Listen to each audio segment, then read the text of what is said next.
Well, hello there and welcome back to EVE Online. So in the previous episode, we got started on the career agents, that being the enforcer is the one we began with, and then I completely failed to explain pockets, I think. At least I hope I may have explained a small part of it. But with that out of the way, let's just continue. And we will be getting our first real ship once we press complete mission, so we will definitely do that. And before we request a new mission, let's just go ahead and take a look at the new ship. So when looking at the inventory screen, you of course have your ship. Let's just empty that because we will not be needing that anymore. Then you also have the ship hangar. This is where you can see all of your ships. And you have your item hangar. This is where you can see all of your items. Pretty straightforward stuff. But it is packaged at the moment. But let's just go ahead and can we actually just board it? Okay, so in the old days you needed to actually assemble the ship, and it's basically just assemble it. Now this is very important. You have to name your ship. And you don't have to name your ship, but I would actually say you do have to name your ship, because there are two very important things. One, it's fucking bad luck if you don't name your ship in EVE. And second, you do not want to just... Okay, they actually changed the default name. So in the old days, this ship, if you didn't name it, would just be called the Bald Eagle's Atron. Now it seems like it's named Atron the Bald Eagle. Excuse me. As I said, it's bad luck if you don't name your ship in EVE. You should absolutely name your ship in EVE. Second, if you don't name your ship in EVE, it's not easier for people to find you, but you're offering them a free piece of information if you don't name your ship. Because if someone is trying to hunt you down, not necessarily hunt you down personally, but if there's some people out there who are hunting players, and they see there are different ways of scanning players down, we will get into that later, but D-scanning is one of them and probe scanning is the other. If you just keep the default name Atron the Bald Eagle, then they will immediately know that you, in that case me being the Bald Eagle, I am flying an Atron. I will have given them that free piece of information that I am in an Atron. If they are experienced, and they probably will be if they are scanning other players down and trying to find to kill them, you will have given them a significant advantage over you because they know what you are flying. You don't know what they are flying. You might even not know you are being hunted. So always name your ship. What's this? Oh, that's actually a very nice thing they did. I did not see that. So ships with default names can be a target. Not more so than without, but it's at least good that they wrote this here. A unique name helps you stand out in the right way. Renaming will also help you distinguish between your ships of the same type, and that is 100% true. So you can have multiple ships. There's no limit on how many ships you can have in EVE. And at least for what I used to do with some of the ships I had multiple of, is name them for what I used them for. So for instance, if they were small fleet ships, or if they were large fleet ships, if they were solo PvP ships, if they were fleet PvP ships, kind of name them sort of in the way I used to use them. But for now, I have no idea what to name. I'm so extremely bad at naming shit, so I will just maybe go for song titles, movie names, references like that. But let's just go, you know what? Let's just go in honor Mostly Harmless. So the ship is now named Mostly Harmless. It is assembled. Let's board it.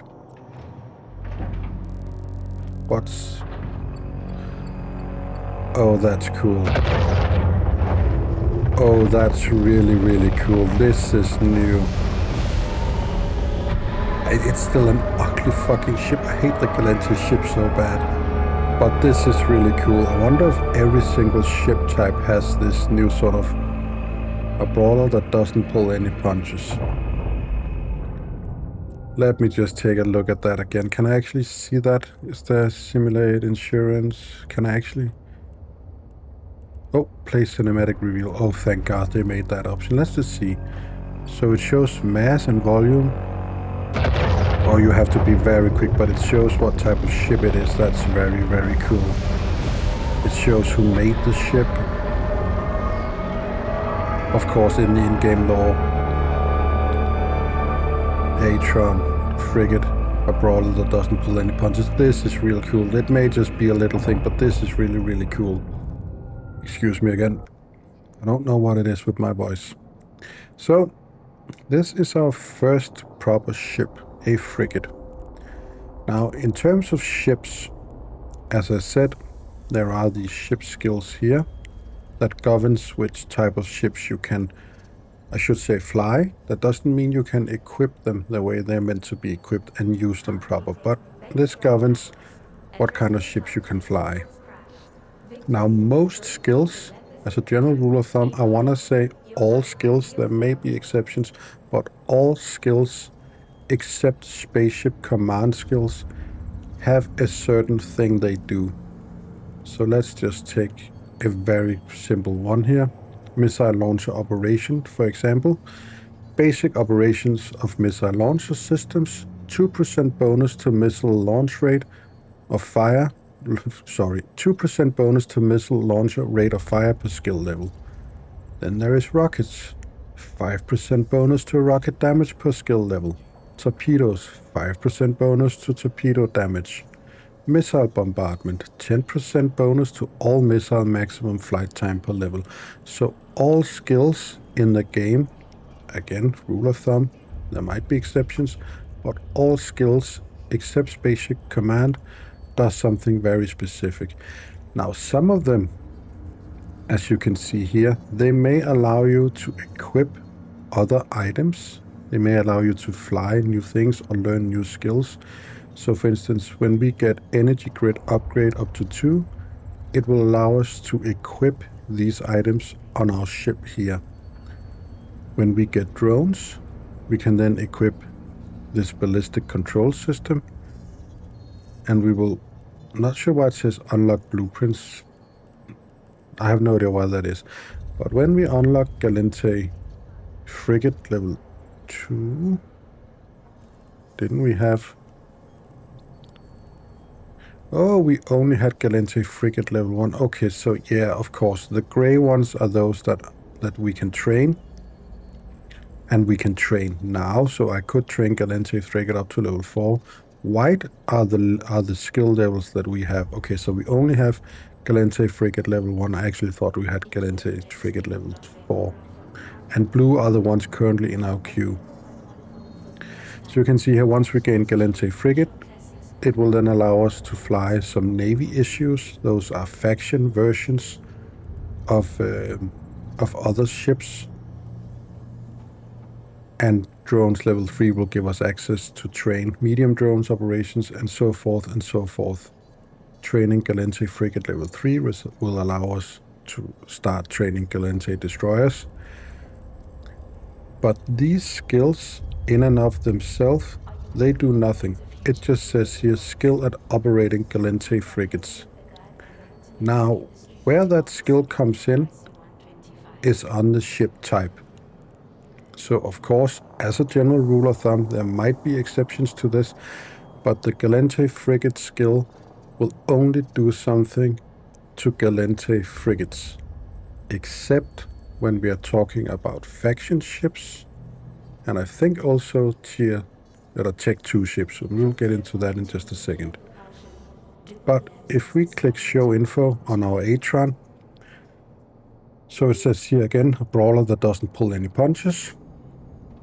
Rodent Market Division.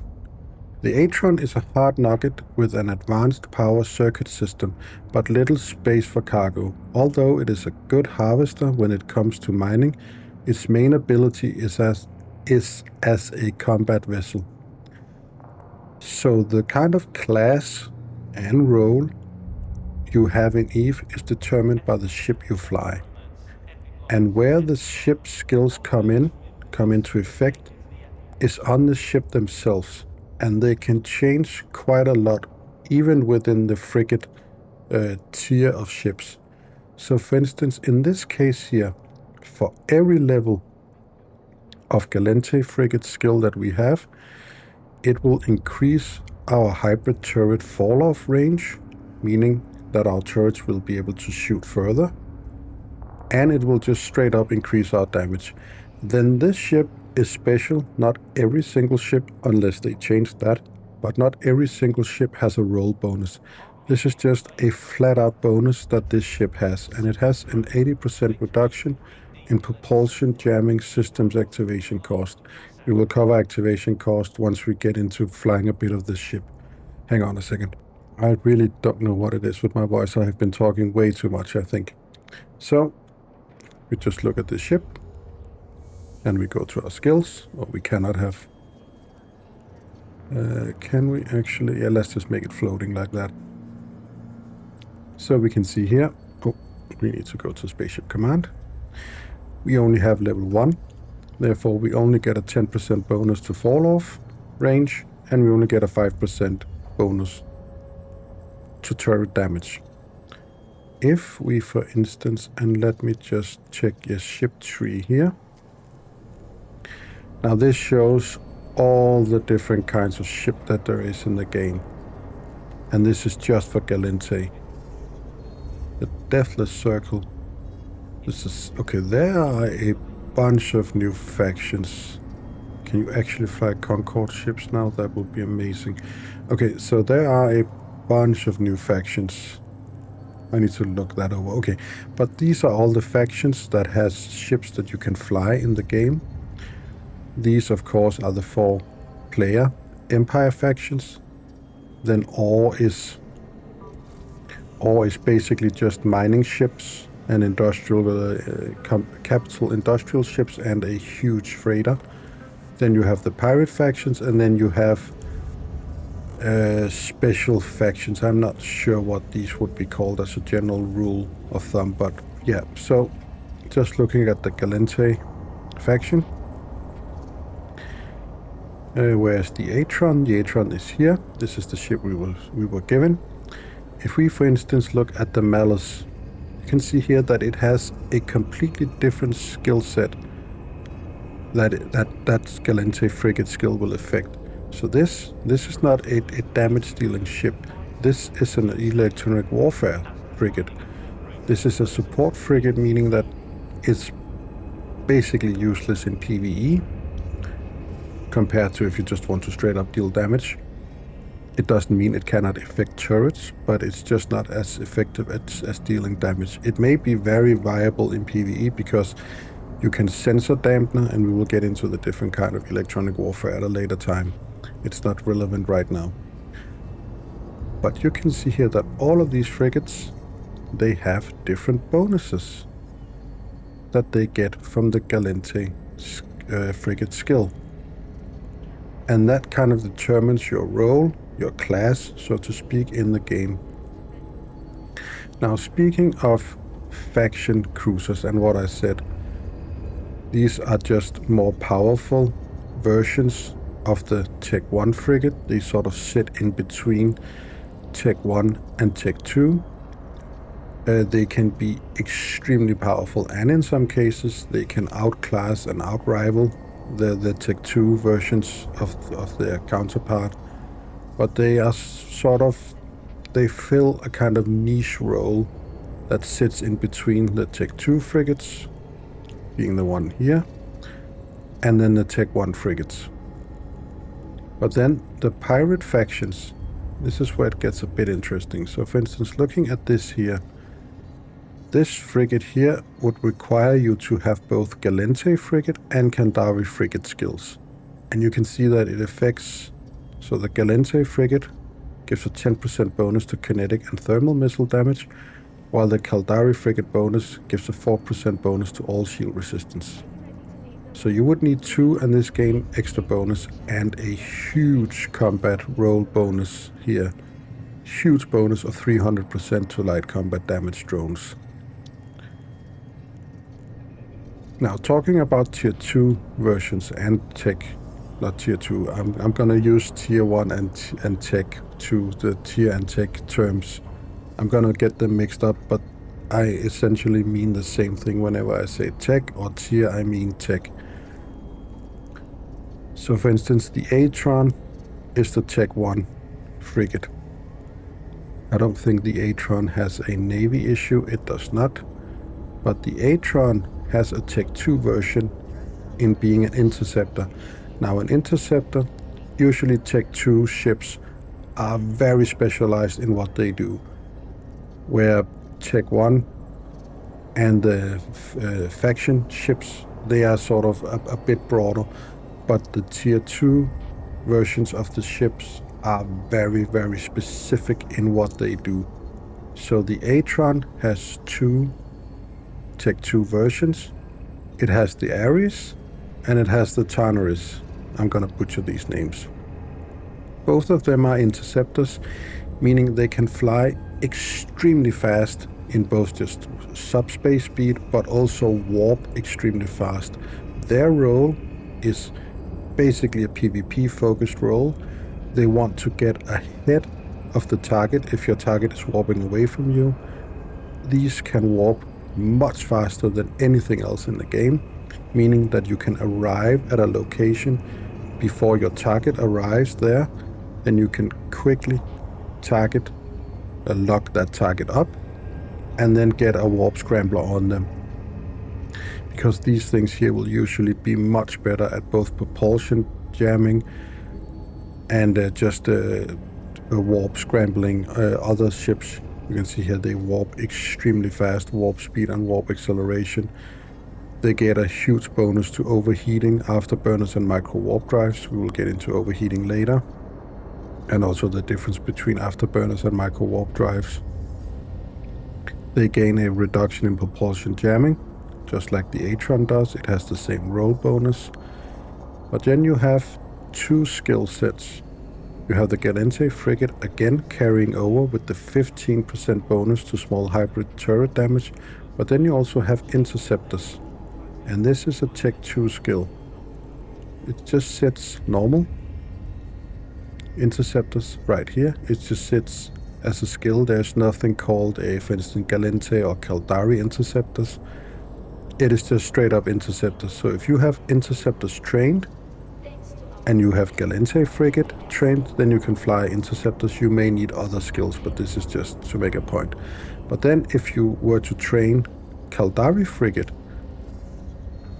and you have interceptors trained from before, then you're also able to fly Caldari frigates. You don't need Caldari interceptor skill and Galente interceptor skills. And that's the thing with all these tech 2 ship skills, is that they have their own skill. Sort of Black Ops is a tech 2 version of a battleships being tech 1, Black Ops being tech 2. You don't need Caldari Black Ops, just need the Black Ops skills, and then of course the Caldari battleship skill. But there are 2 versions of some tech 2, as you can see, quite a lot versions. And this is just, they fill a different kind of interception role. These 2 these 2 interceptors. Then you have assault frigates. They are basically just straight up damage dealers. You can see they gain bonuses to optimal range. They get a bit of armor repair, damage here to hybrid turrets, drone hit points. Again, hybrid damage, can fit assault damage controls, special controls that only assault ships, both assault cruisers and assault frigates. You have covert ops. These are stealth bombers, very, very fun to fly. A dedicated electronic warfare ship, tech 2, and then logistics frigate. So logistics ships being logistic frigates, logistic cruisers, and where is shouldn't there be a logistics, or is that just me that is completely wrong. No, this one, yeah, they're just not called logistics, but this is a logistic capital ship, a logistic carrier. So logistic ships are basically your healers. If you are flying a logistic frigate or logistic cruisers, then you are basically a healer inside of Eve. They can go either armor repair, in case of Galente. Caldari have shield repairs, because they are shield tanked. So if you want to be a healer, you will definitely want to train up for the logistic ships. But yeah, that's basic covering the Tech 2 version and the Tech 1 version. And Tech 2 versions, as you can see, you need to be Omega class if you want to fly. That was just very briefly covering Tech 1 and Tech 2. There are also Tech 3, but I think they are only for the destroyers and the strategic cruisers. Yeah, there are no Tech 3 battleships or command navy, the battle cruisers or capitals, but we will get into Tech 3 ships at a later time because they are very advanced in terms of Tech 1, Tech 2. They are really, really special ships, and I wish they would do more of them, but yeah, we will cover them at a later time. But that is basically the difference between Tech 1 and Tech 2. You need a lot of skills to be able to fly these. You can see here, you would need Galente Frigate level 1, Spaceship Command level 1 you would need Assault Frigate level 1, Mechanics 5, Power Grips 5, and Spaceship Command 3. And it would take us 22 days as an Omega just to be able to equip the ship. But yeah, Tech 2 are very, very cool ships. If you know what you're going to use them for, and if you can fit them correctly and actually make their sort of build work for what you're going to do. I mean, you wouldn't take a logistics cruiser into a level 4 PvE mission. There would be no point, at least not if you're soloing it. You can be a healer for other people doing missions. That's definitely viable. We have done that before. But you don't want to use interdictors or heavy interdictors for PvE missions and things like that. So you need to be aware of what they are used for, and we will cover that at a later time. But that is the basic difference between Tech 1 and Tech 2 ships. So let's just get our ship fitted up with what little stuff we have. We only have one gun. This is no longer a civilian railgun like we had on our Corvette. Therefore, it needs ammunition. And when talking about ammunition, there are some things to be aware of. First off, the damage types.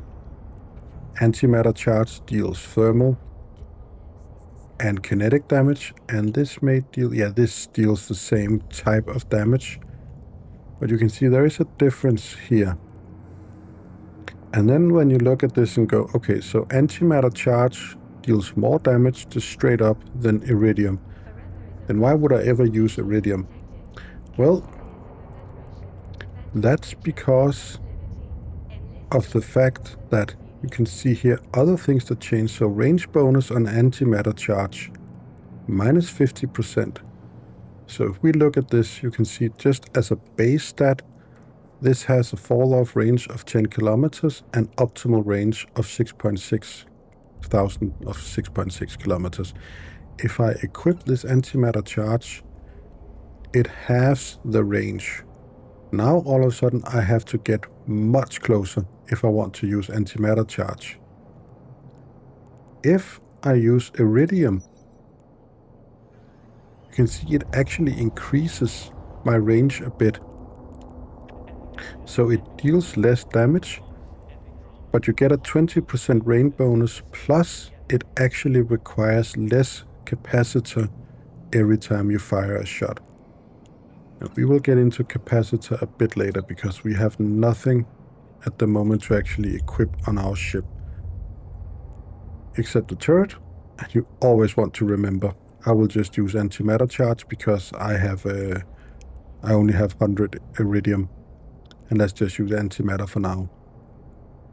So in terms of fitting, these are rigs. We will get into them much later. These are high slots. This is where all of your weapons will always go in the high slots. There are other type of items that go in the high slots. And you can see here, these are called hard points. We have 3 hard points, meaning that we can fit 3 turrets, and then we have a spare high slot. And we will get into what we can use the spare high slot for a bit later. Then we have medium slot. This is usually where everything, again, rule of thumb, there are exceptions, but this is usually where everything related to shield tanking will go in medium slots. Things like active propulsion mods, being afterburners, micro warp drives, will go into medium slots. Activated electronic warfare items will go into medium slots, and a bunch of other stuff. Low slots is where basically all of your armor tanking stuff will go. This is also where everything that will boost your weaponry. You can get items that can boost weapon damage, weapon rate of fire, tracking speed, things like that will also go into low slots. There's also a bunch of other items that can go into low slots. But we will cover that once we begin to actually probably fit our ships. For now, we are just doing the career agents, and it is not as important. So this is actually very cool. So just for accepting this quest, we will be granted 2 75mm Gatling Rail 1. We will cover tech and meta items a bit later. Yes, I have something for you. The miners are happy, but now the station owners are not. A Serpentis pirate has stolen some sensitive document from them, and I'm tasked with quietly resolving the matter. I'm entrusting you with this. Get those documents back for me. So we have to acquire secret documents, destroy the runner drone to receive the secret documents, and report back to your agent. So once we accept the mission, as I said, we will be granted 2 75mm Gatling rail. That's very good. That will mean we will be able to fit our ship with all the rails we need. And we will be giving money. Usually, yeah, there is a time restriction on the bonus reward, but as you can see, it's within 6 hours, so it should be no problems for you to always meet the bonus reward. So let's just accept it. Let's go to the fitting window. This is the item hanger, so we can now fit these, and we can just go. If you just drag your item onto your ship, it will automatically fill up all of your guns, except if you were to do it like this, it will only fit one of them at a time. So you can see we have filled all of our turret hardpoints. We still have an empty high slot that we will get into a bit later, what we can place in there. So let's just undock and let's get this mission done.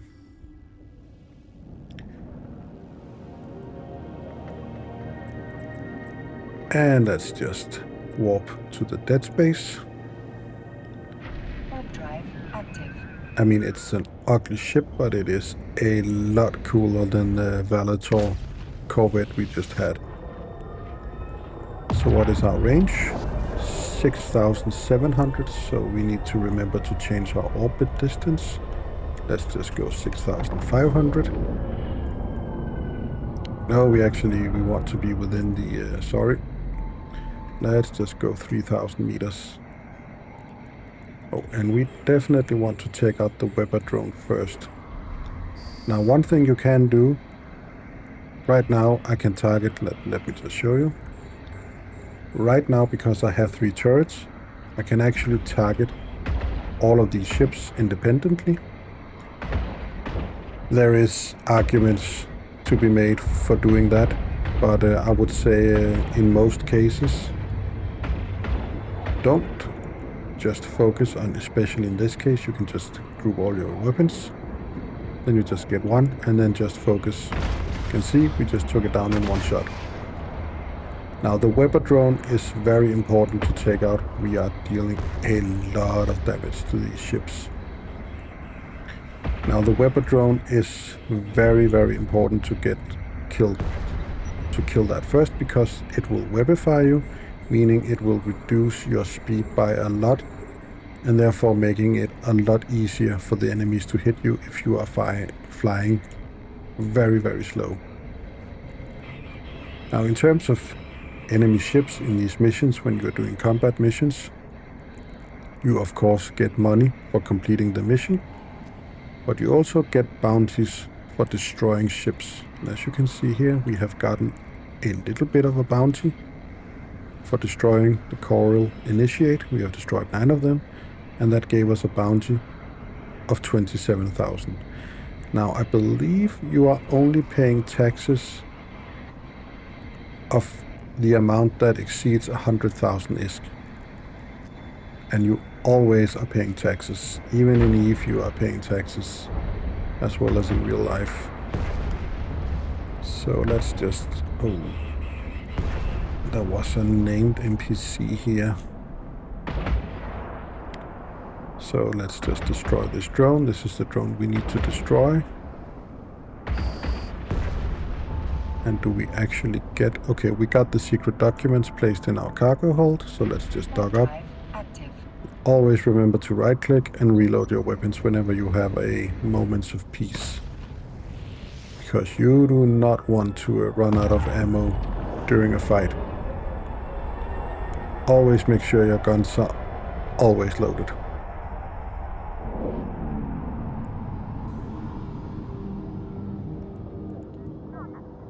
Wolf has left the area, yeah.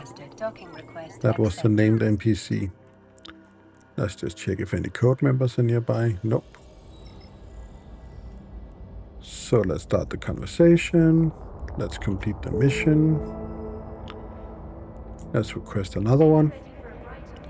And for completing this, we are getting a normal Afterburner. So these comes in classes, meaning that the 1 MN is for frigates. Then there is the 10 NM, that's for cruisers. The 100 NM, that's for battleships, I believe. Or is it for battle cruisers? And then the 1000 NM is for battleship, I forget. But anyways, the 1 NM is for frigates. You can of course fit a frigate size Afterburner. Oh, we cannot complete it since we haven't completed it, of course. You can fit a frigate-sized Afterburner to a cruiser. It will not give you that much of a speed boost. But what's really interesting is that there are some things that you can do. I have done it before, where you can actually fit a higher tier, not necessarily a cruiser size Afterburner to a frigate. But there are cases where you can fit, at least there used to be, fit a higher class Afterburner on a lower tier vessel, giving you a massive, massive speed bump. They might have changed it because you could do some really, really unbalanced stuff with it back in the day. Oh, and we just have to find the Stargate. It's over here. Yeah, let's just approach it.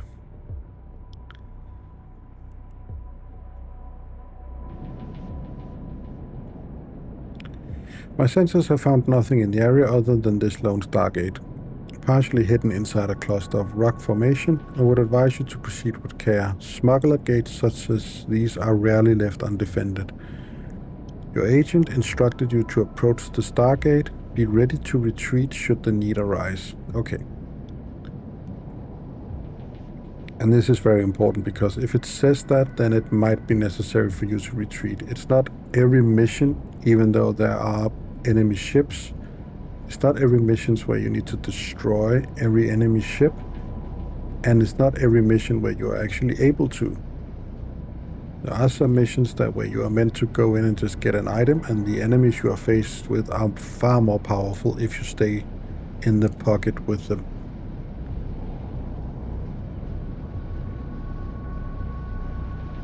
We are able to use this dial down here if we want to slow down. We can just click here and then it will show to slow down. But we want to go always full speed.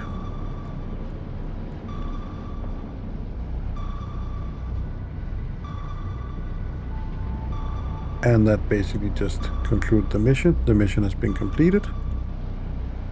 Yeah, and now we are actually taking damage from the Stargate. So let's just dock up before it can destroy us.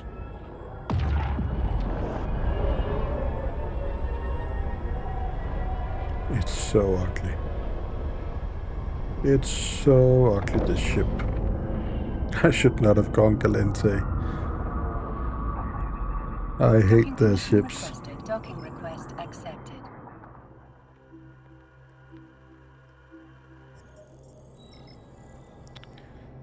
So let's just start the conversation and let's complete the mission. Yeah, and let's close you down for now. So we gained the Afterburner. And we can fit that. You can see here, this icon here. It corresponds with this, meaning that it can be fitted in the medium slots. There are multiple ways of doing it. You can drag it directly to the medium slot. You can drag it to the ship. Or you can just right click and say fit to active ship. Now we have equipped an Afterburner. We can see here if we use it. Normally we fly 483 meters per second, but with the Afterburner active we fly 1020. And then you might ask, well then why not always have the Afterburner on? Well, because there are disadvantages to flying with an Afterburner on. One of the advantages is that you will fly faster, of course. Therefore, also meaning that your enemies will have a harder time hitting you. But you will also have a harder time hitting your enemies because you are also flying faster. Another thing is that if you look here, it actually increases. Let me just see here. Yeah, I'm pretty sure it actually increases when you are using an Afterburner. It increases your align time, and this is how long, as it says, it takes from you from a full stop to go into warp. This is where interceptors has a very, very low align time, so they can align very quickly and they can jump very quickly. But I'm pretty sure that using an Afterburner will increase your mass and therefore making you turn slower and align slower towards whenever you're aligning to something. But we can test that real quick. Let's just go here.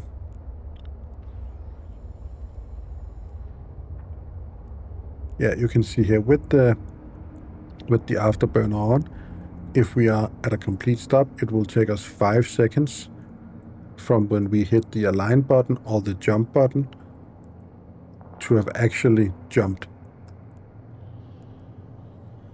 If we turn it off, then it only takes us 4 seconds, basically 3.6 seconds. So it's not just a matter of always having your Afterburner on. There's also the capacitor.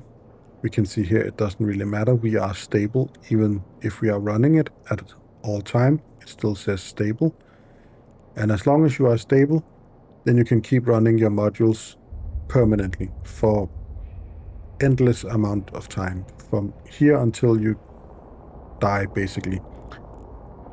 There are, of course, ways for the enemy to drain your capacitor, but if you're not getting drained by anything, also called neutered, I believe, if you're not getting drained of your capacitor from exterior sources, then you can run, in this case, all 3 turrets and the Afterburner indefinitely.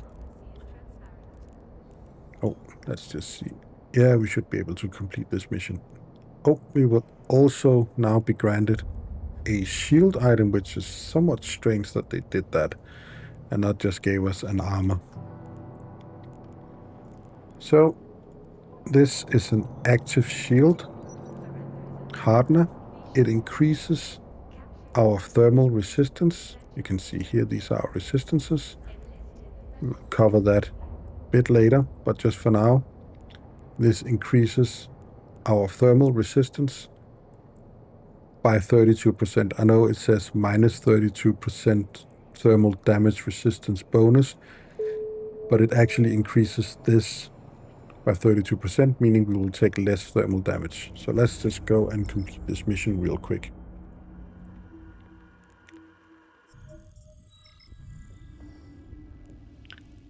And we can warp to the side. Now this is an active shield item. You can see that because it has this green thing, meaning you can overload it. That requires skill. We cannot overload stuff now, but I can click it, and then you can see it actually increased our shield to 46%. And that's actually really weird, because that should, I wonder why it gives us less.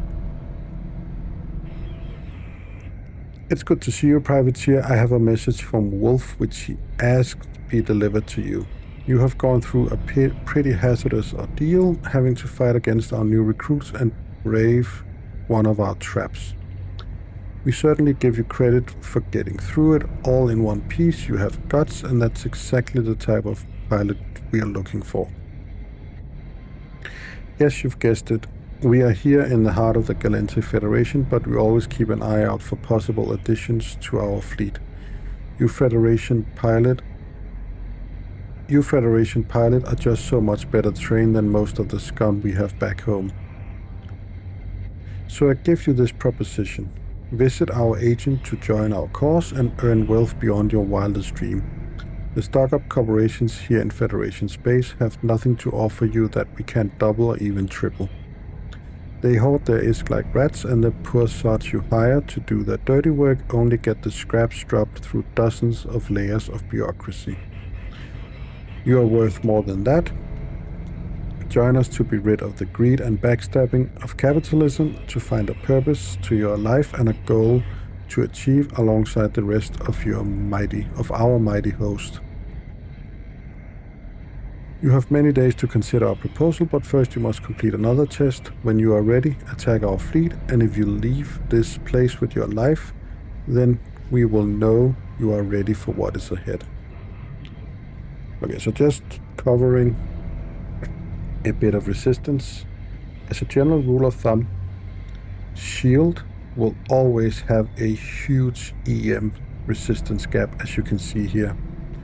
If you are getting dealt EM damage, then you are getting dealt full EM damage to your shield, whereas explosive and kinetic, and in our case thermal right now, are somewhat okay covered. Armor is just the opposite. That has an inherent resistance to EM damage, but very low explosive damage resistance. Now, in terms of damage types, I think that every single hybrid weapon will always deal only thermal and kinetic damage. Missiles are the only damage type, if I remember correctly, that are capable of dealing whatever type you want it to, meaning that all other types of ammo will always deal 2 types of damage, and the type of ammo, in this case being hybrid, will always deal the same type of damage. So I think that, for instance, Minmetar projectile ammo always deals explosives and kinetic, and I think Amar lasers always deal explosive and heat, and a hybrid ammo always deal thermal and kinetic. There might be some exceptions, and I may remember it a bit wrong, but the gist of it is basically that. Missiles, however, have all 4 damage types, not in one ammo. You get, for instance, you buy an explosive missile or you buy an EM missile, and then that missile will only deal EM damage if you buy the EM missile. But rest of the ammo types will generally, I think, always deal 2 of the damage types. And it's definitely something to keep in mind if you know what the enemy is flying, and this is the thing I was talking about with you always naming your ship. If you don't name your ship and they know what you're flying, then they are able to, because if you are PvPer, you usually carry around different types of ammo, so you can load whatever ammo you need in order to destroy your target most effectively. So if they know you are flying an Atron, they can just go look at an Atron and go, okay, it has this kind of resistances, I need to equip this type of ammo to be most effective against that target. So that's why you always want to name your ship, so you don't give them that piece of information. So let's just destroy him, and while I do that, we can actually check if I was correct by looking at ammo. So missiles, we can just go take a look at one type of missile. You can see here standard. So for instance, the Inferno light missile, that only deals thermal damage. The Nova only deal explosive damage. And then if we go to hybrid charges, just take the standard, the small. Yeah, you can see here these are all the different types of ammunition. So we are using antimatter, that's the one that reduces our optimal range. Then there's the iridium, increases optimal range but reduces the capacitor need.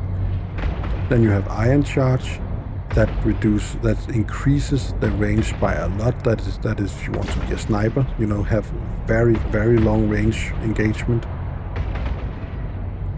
And then it just, you know, does all kinds of other stuff. Depends on what type of ammo, but I think they should always, yeah, they always deal thermal and kinetic. And then there's the frequency crystals. So gamma. Yeah, of course, they always deal, so Amar lasers, they always deal EM and thermal, I believe. Yeah, they always deal EM and thermal. There might be exceptions if you go into faction ammo. Projectile ammo.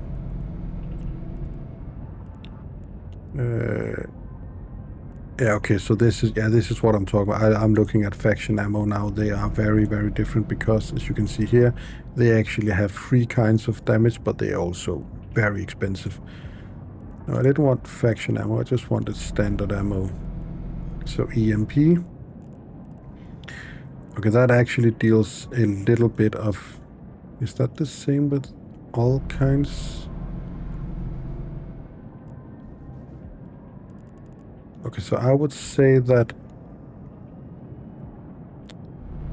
Yeah, okay, so projectile always deals kinetic and explosives, and then there are some damage... Okay, this actually deals thermal and kinetic.